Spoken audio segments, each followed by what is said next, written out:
Hello, and welcome back to another weekly Tao Te Ching exploration with Courtney Rose and Eric Osborne. Today, we are diving into chapter 13 of the Tao Te Ching.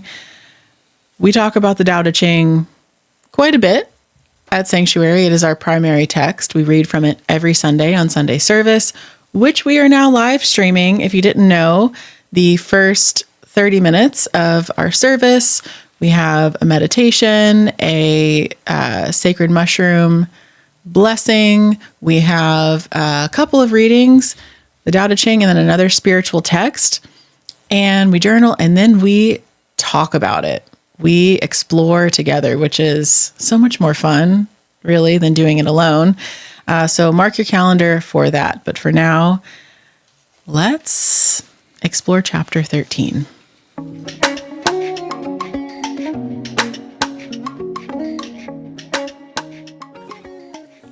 Honor and disgrace can surprise a person. The greatest distress lies in one's physical body. What does it mean by honor and disgrace can surprise someone? Honor is inferior because one who wins the favor is afraid of losing it. And one who loses the favor is frightened with distress.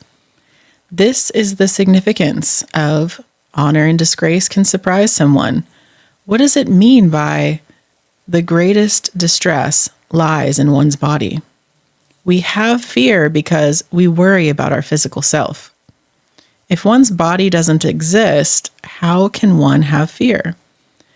Therefore, he who values the world as much as he values himself can be entrusted with the ruling of the world. He who loves the world as much as he loves himself can be entrusted with the guidance of the world. It's quite different from this one. This one says, favor and disgrace are equally perilous. Each should be given the same respect as your own life.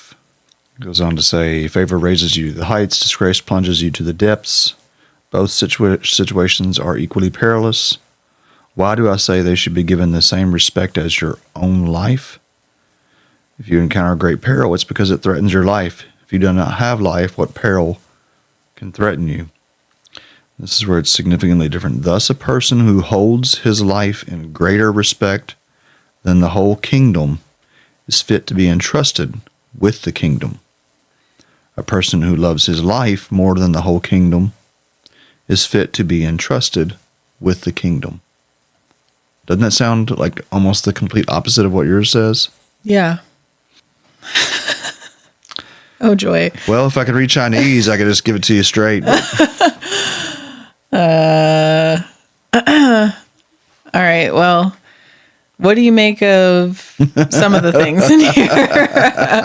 What are your takeaways from this? What does this bring up? Well, it brings back some pretty personal experiences for me in terms of favor and disgrace are equally perilous. That's not something that I ever expected.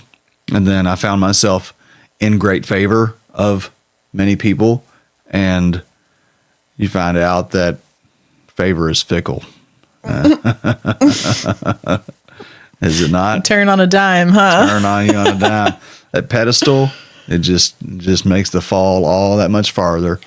And you know, that's perhaps more. And I wonder if, like, there was a part of me most of my life I have rejected that kind of being put up on a pedestal. I have been like very self-effacing most of my life, and I don't know if that was false humility or if that was me actually intuiting what happens, you know, as people put you up on a pedestal, because you will never please all the people. You will never be what they want you to be. And the higher they lift you up, the farther that fall is when it comes, and it will come. I'm thinking of, did you see they just released the Justin Timberlake DUI video? Justin Timberlake, I haven't heard that name in Don't expect to hear a long time. Don't expect to hear that on a Mushroom Church podcast about the Tao Te Ching, do you? Well, Justin Timberlake. He's fallen hard. Is fallen from favor. Oh, buddy, send him love. Yeah, it was tough to see that. It was tough. Trying to think of an NSYNC song right now, but it's not coming. He was on NSYNC? Justin Timberlake? Yeah, that's like his thing. I thought he was just Justin Timberlake. What? Like what? You thought? I thought he just rode around in cars. Britney Spears is Britney Spears. She didn't sing on I see. A girl band or anything.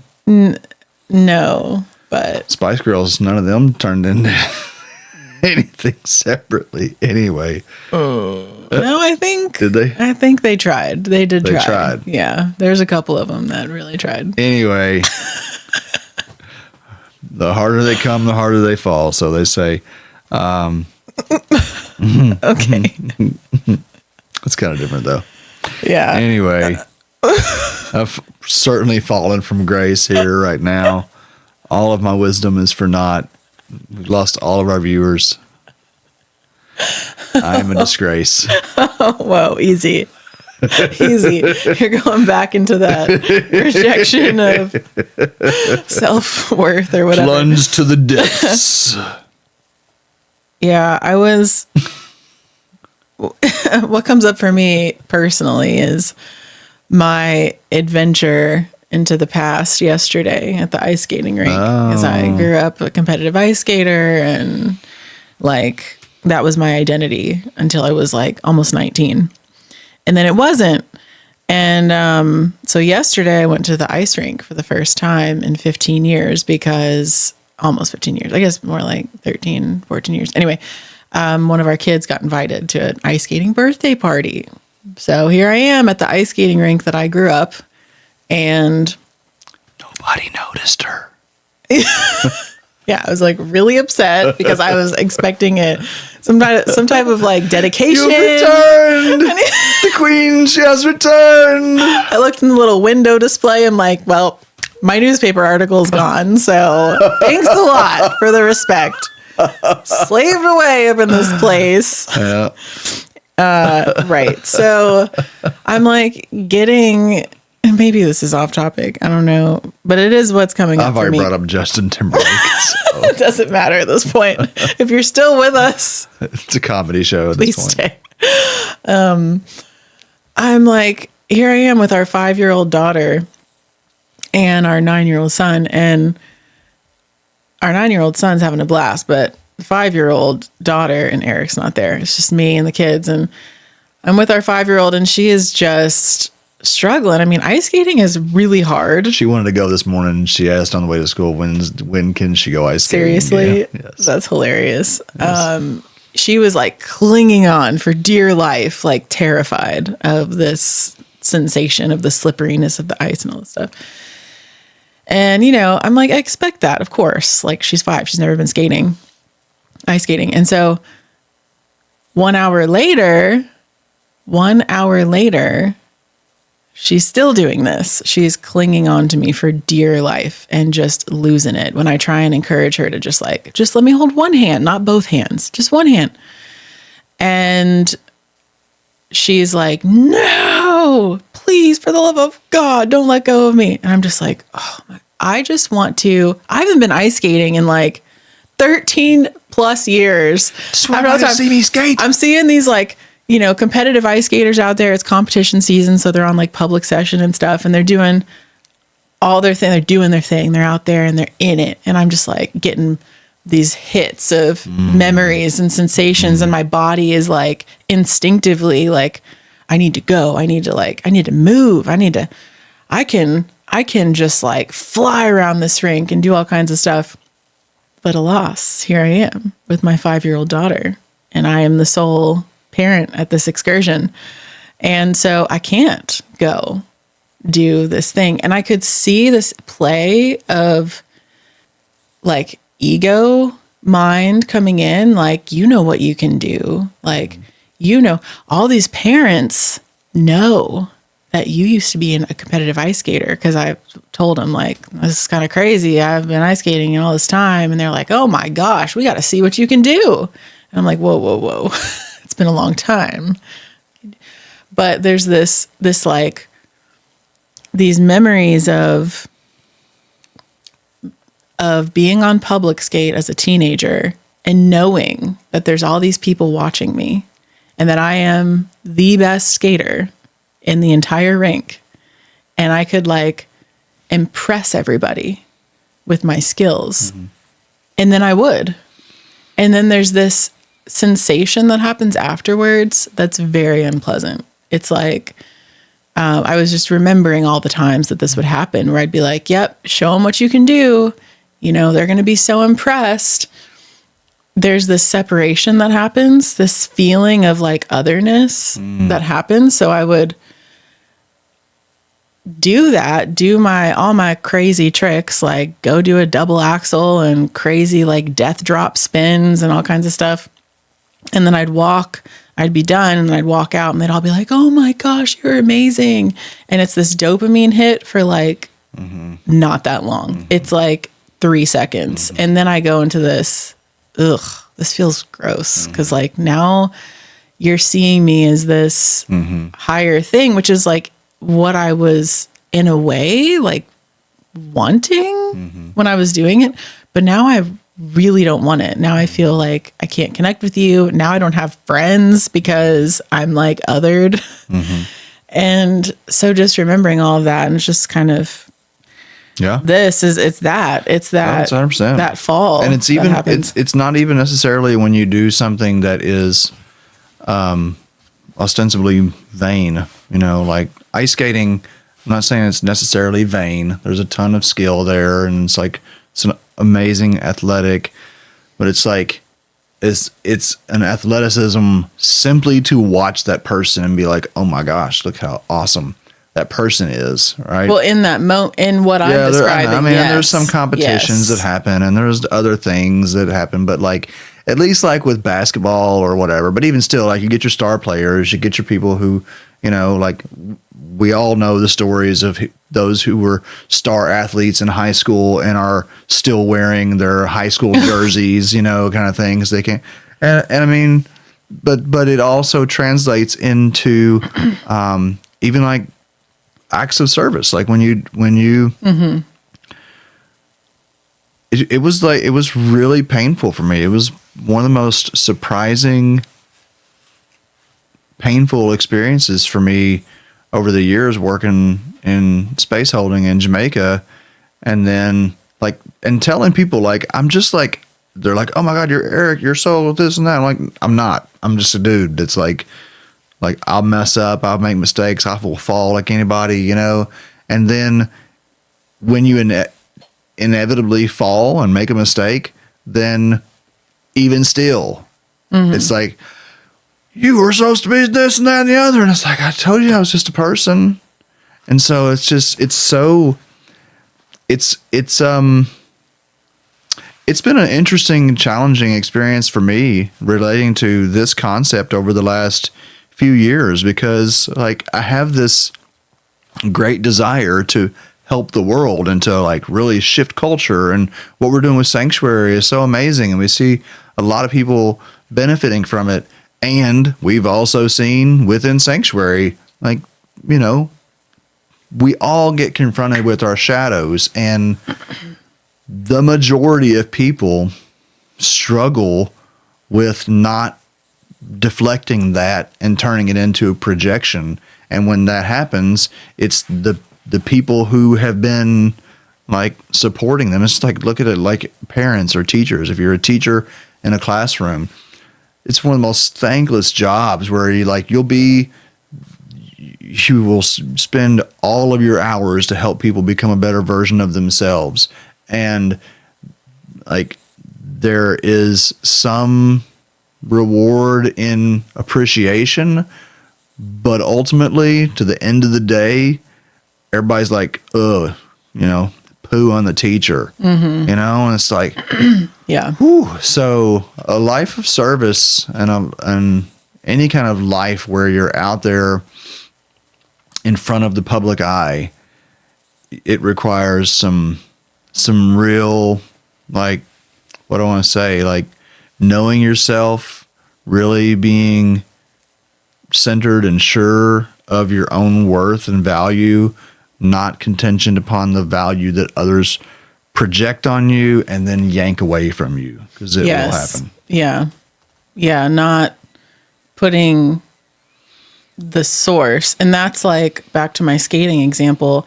In those moments, like the great loss that would come when I would get off the ice was coming from the place of I was putting my source of energy in other people in that moment. Like it wasn't always that way when I was skating, but in that circumstance, it was like I want energy, fulfillment from them. And then when that stopped, well, now I feel empty because I wasn't actually connected with an authentic, true source of difficult life. Difficult, really hard. Even in, like, that's something I have to be honest with myself about, and like helping people in the ceremony space through all that time in Jamaica is like first of all, I wanted my parents to value me. I wanted my parents to see what I was doing and be like, oh my gosh, this guy's like saving lives and changing the world. And then of course I want people around me to acknowledge that, and then they do, and then they don't, and then you wanted it. So that's where I feel like this last line, at least in this version, the person that holds who loves his life more than the whole kingdom is fit to be entrusted with the kingdom.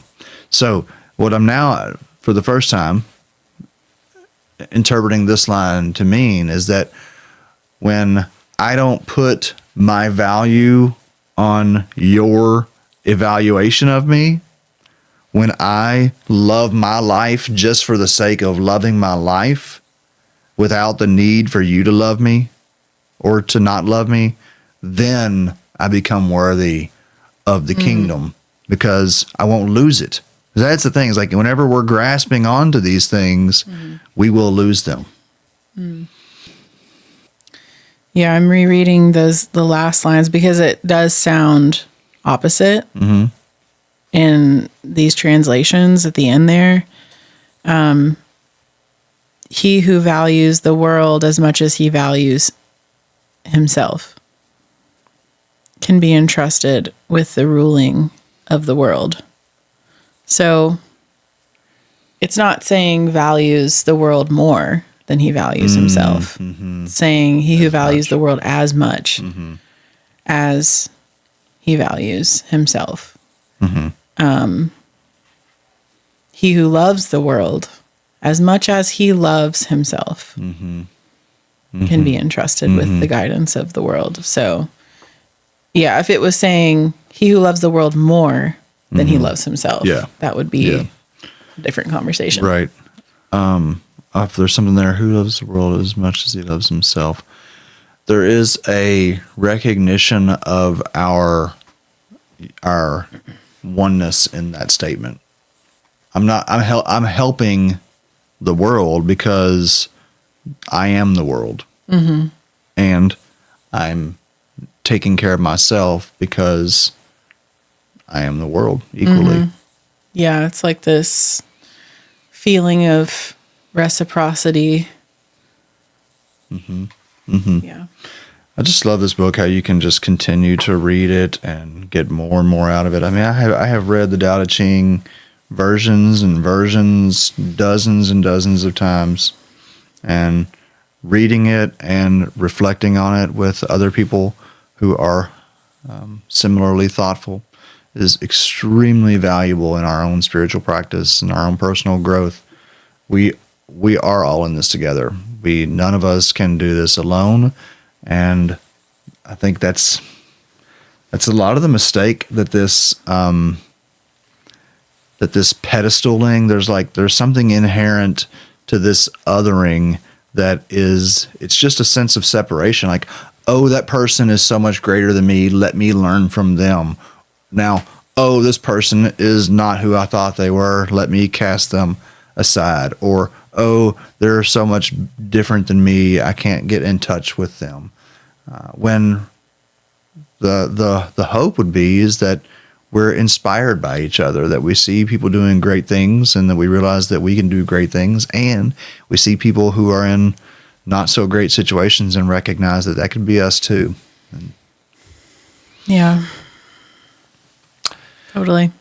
Well, thank you for joining us. If you feel called, we'd love you to consider donating to Sanctuary. Our nonprofit community thrives on the support from its members and those who just support our cause. You don't actually have to be a member to donate to Sanctuary or to contribute to our efforts, which are significant and are creating great impact.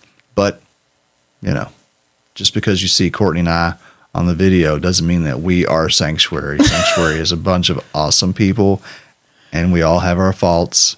And maybe you should check it out if you feel so called. Yeah, the only way to really experience that is to get inside.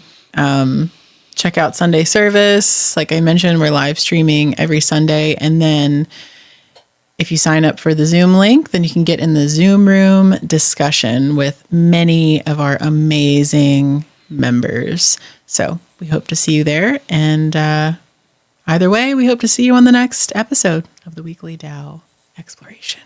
Thanks. Thanks.